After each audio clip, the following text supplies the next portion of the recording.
my tarot friends, Justin, Michael, welcome back to my channel, and of course welcome if it's your first time visiting. I appreciate you stopping by as always.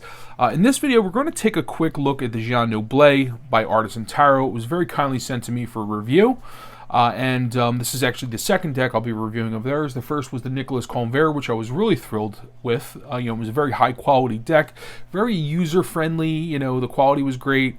The lines were very clean, and it was fun to read with. And I think that this is very similar to Jean Noblet. So, I got an email from William Radder a while back, it's well over a month now, and telling me about the Jean Noblet they were doing. I had no idea they were even doing a second deck. And he asked me if I wanted an advanced copy. I was like, of course, because I'm a fan of Historic Tarot de Marseille. Now, in full disclosure, I'm not like a huge Jean Noblet enthusiast. I know there are people who absolutely love the Noblet. I am not one of them. I think it's an important deck in terms of being very unique for the time period. It doesn't fit easily in one category or the other in terms of the two types of Tarot de Marseille. And for that, it's very unique, but it's not my favorite. It's definitely not the oldest tarot deck, It may be one of the oldest that we have, but it certainly wasn't the first. Because tarot had already been being produced for probably about a century and a half before leading up to Noblet. So I just want to kind of show you, I have a facsimile here by Joseph Peterson on the left, and then I'm not going to do a full comparison here. I just want to give you kind of an idea. And this is the Fleur Noire, which is like the gold standard of Noblet. It's like one of the more respected Jean Noblets. But so in terms of historic accuracies, I've heard some recent criticism of this deck in terms of the color. And I'm going to say that, there is only one copy, as far as I know, of the Jean Noblet. It's in the Bibliothèque Nationale. I actually confirmed that with a friend of mine earlier this evening because I wasn't 100% sure. But there is one known copy of the Noblet exists in France in the museum. And this is a facsimile of that deck. So in terms of the historic quality, or the historic colors rather, this is a bit different. They've taken some liberties. It's not exactly the same. And if you're the type of person that's looking for like the exact copy of what's in the museum, this is not the deck for you. This is more or less a reimagined version of the Jean Noblet. Okay, so in terms of the paper quality, it's really, really nice quality. It's a very linen finish, similar to what you would see in like a luxury playing card deck. The cards slide really well. It's got nice weight to it. It's very casino quality paper. Definitely not cheap quality. It's really, really nice. I wish it would have came in a tin. That would have been nice. But the tuck box is definitely adequate, and it's nice for space. The strong suit of this deck, I think the strong points, in my opinion, is that it's a small deck. It's really, really nice quality. And if it's something that you like in terms of color, it could be a really useful deck to have, if you're a reader, if you're looking for something to take on the go, or, and you want something to stand up to kind of heavy usage. In terms of the historic accuracy of the colors, so personally, I don't believe that's as important as the line work. I feel like the line work is really, really the most important, because the colors would change anyway, depending on who was working in the shop that day, what mood they were in, what colors were available. I mean, if you look at the Convert, for instance, there's many different colorings of the Convert, and it was common practice. I mean, these were stenciled decks. This is not really...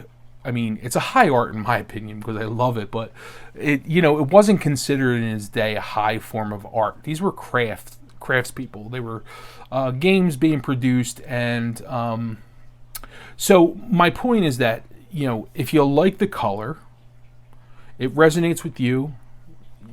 You'll enjoy the deck. That's basically what I'm saying.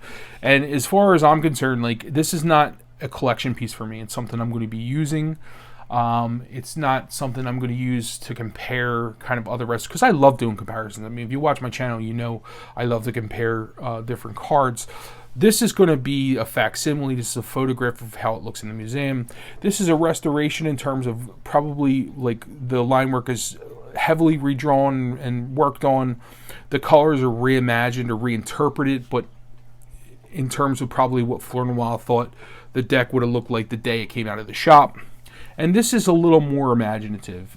They've used, they've done some different things. You can see here, the right side of the coat is solid blue. Looks like he's wearing a vest. I quite like that, actually. I like the way it looks.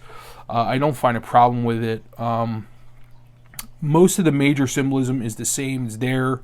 In terms of reading, I don't know how much the colors are going to change, but it may be important to you, and I know it is to some people. And, and like I said, they are doing some changes. But anyway, let's just take a look at some of the cards here. So, most of you will know the controversial Magician card. In Peterson's deck, he's offered 2 Magicians. One with a repaired wand, because that's what he saw. And Fleur Noir decided to keep the finger as it was because he thought that was on purpose, and something about flipping off the tax people.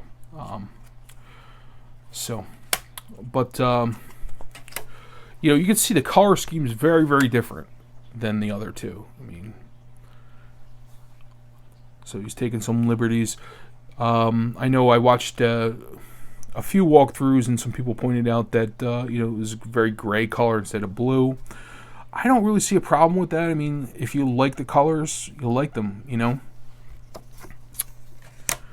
But yeah, I mean, it's adequate for me as a deck that I'll read with. So I really love that Emperor. That green looks so nice in the Peterson. It's like an army green,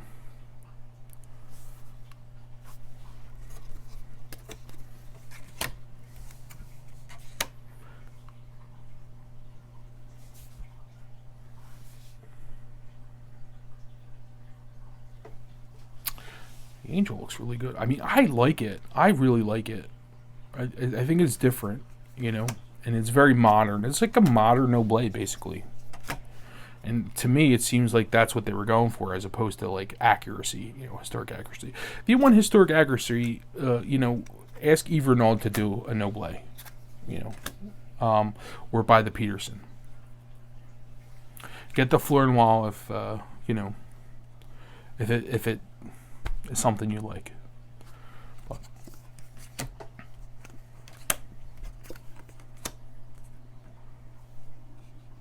Well, anyway, I think that's enough for the comparison. I'm just going to show you the rest of the cards. And again, this has 12 days left on Kickstarter.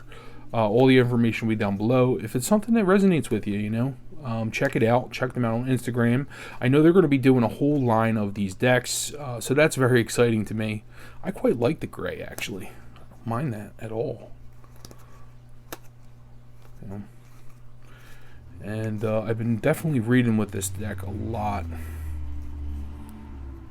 So it's very clean lines, So, but anyway, again, if it's something that resonates, check them out. And thanks for stopping by. Until next time, love and peace. Bye-bye.